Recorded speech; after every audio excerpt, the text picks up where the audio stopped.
talk about significant figures. We'll start by talking about why it matters to get the number of significant figures right. Then, how to discern the correct number of significant figures. We'll talk about trailing zeros for integers and the rule of 1. And then, for decimal numbers, the leading zeros after the decimal. And how about scientific notation? We'll talk about rules for different mathematical operations and how to do rounding correctly, and then solve a short example problem. Why do we care about significant figures? Well, let's take an example here. How tall is an elephant? An African elephant is 10 feet tall. If we want to convert that to meters, we use the conversion of 1 foot equals 0.3048 meters. And we would find an elephant to be 3.048 meters tall.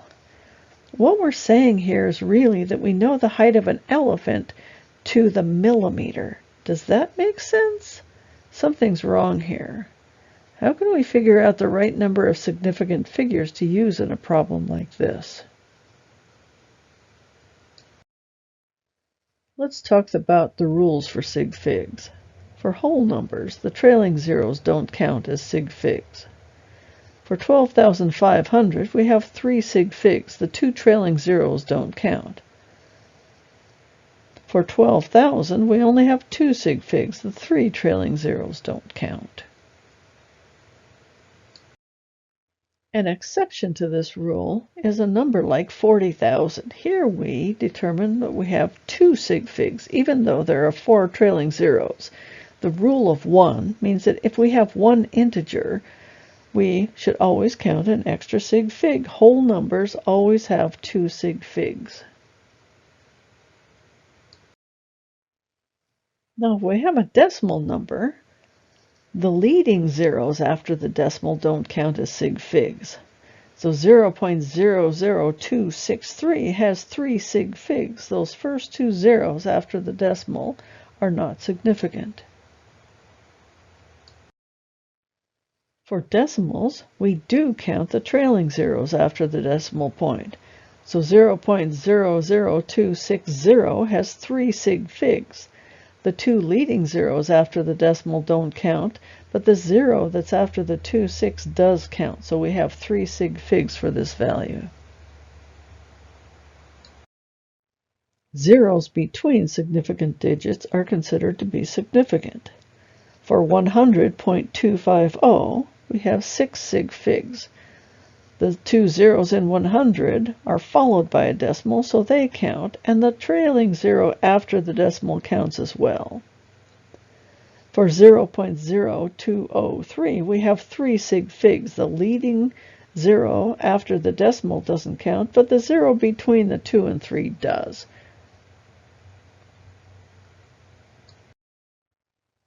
When writing numbers in scientific notation, we include all of the significant figures. This makes it really easy to tell how many sig figs we have.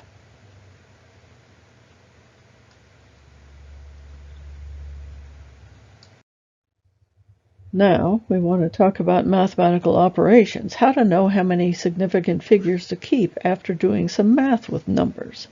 For adding and subtracting, you keep the lowest accuracy after the decimal. So since in this example, there's 1 digit after the decimal for the 12.1, even though there are 2 digits after the decimal for the 124.32, when we take 124.32 minus 12.1, we get 112.2. We've dropped that last digit after the decimal, keeping the lowest accuracy. When we're multiplying or dividing, we keep the same sig figs as given in the value with the lowest accuracy. Here we can see we have a number with 4 sig figs multiplied by a number with 3 sig figs, and our answer should contain 3 sig figs.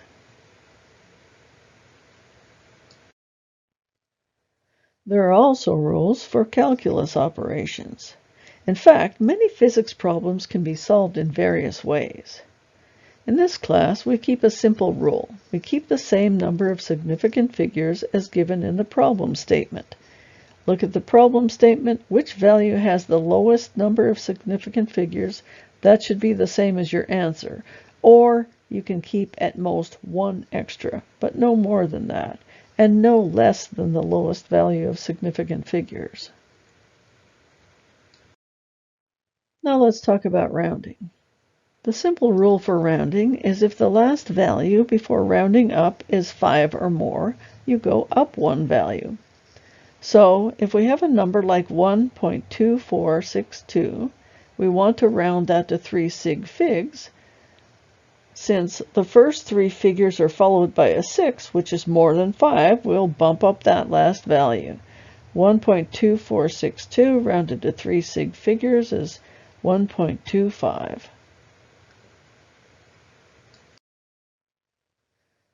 The place where you need to be careful here is not to consider the next values.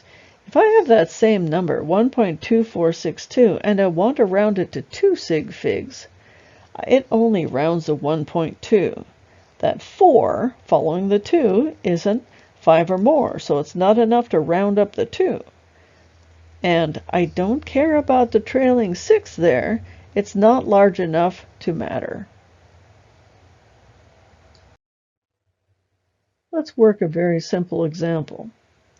We've got a hockey puck sliding along the ice at a constant 1.9 meters per second. How much time does it take for the puck to travel 0.456 meters? Now just glance at this. How many sig figs do you think you'll have for your answer? I've got 2 sig figs in my first value and 3 in my second value, so I should keep 2 sig figs, or at the most 3. We'll start with our general equation. The velocity is the change in x over the change in time. We want to know the change in time, so we solve that for delta t, which equals delta x over v. After solving symbolically, we substitute our values for delta x and the velocity, and we find that delta t equals 0.2447 seconds. Now we look at our problem statement. We see how 2 sig figs for one value, 3 for the other. We should round it to the lowest number of sig figs. So delta t equals 0.24 seconds, keeping 2 sig figs.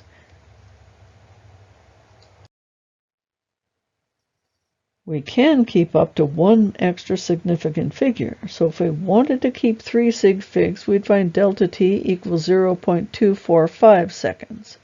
Notice that last 5 doesn't round up the 4 for keeping 2 sig figs. In summary, we use significant figures as a method for reporting the correct accuracy for a problem. Whole numbers have at least 2 sig figs. That includes the rule of 1. Trailing zeros don't count for whole numbers. For decimals, you don't count the leading zeros after the decimal, but you do count the trailing zeros after a number, after a decimal point. Zeros between 2 sig figs are significant, and also scientific notation contains all of the significant figures. Round up if the next number is 5 or more, and keep the lowest number of sig figs as given in the problem statement, or at most one more. Thank you very much for coming, and please come again soon.